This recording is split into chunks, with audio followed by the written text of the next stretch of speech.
Hello, welcome to the VFC's latest devlog.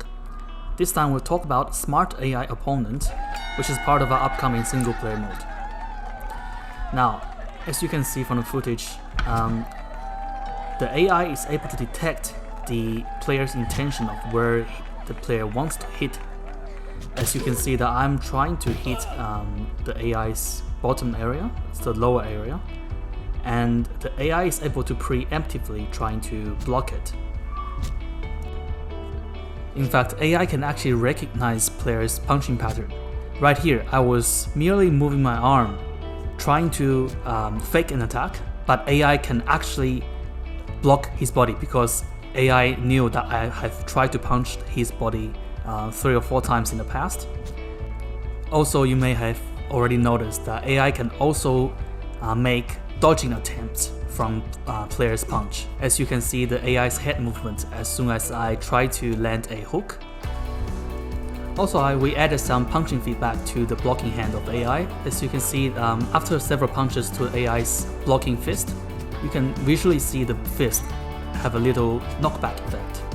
You may also notice the little box, the square box on the screen, is turning green and red. Don't mind that, that's just a testing visual aid for us, for the developer ourselves. This is for a new feature that we are also adding to the VFC fighting, which includes AI fighting and multiplayer fighting. So that's a feature that we will feature in another devlog. We have turned off the AI's offensive behavior to showcase its defensive capabilities. But now let's turn it on so AI can now perform attacks to the player, and let's have a look. So the first thing that we want to showcase here is AI's ability to spot players' openings. If player try to defend the upper area, notably the head, AI after a few tries will change its attacking pattern towards player's body, and vice versa of course. And now is the time that I want to spend a little time talk about our animation system. As you may have noticed that we are not using a preset of animations to drive our AI behavior. It is in fact driven by the algorithm, also known as IK, or some people call it the procedurally generated animation. Now there are pros and cons of using a procedurally generated animation. Obviously the con, one of the downside of using procedurally generated animation is that, especially for humanoid characters like in VFC, the animation might not be as precise as a well-defined preset of animations. As you can probably already see for yourself, the animation is not exactly perfect. But the upside of using a procedurally generated animation is that we can have infinite set of AI behaviors in this way.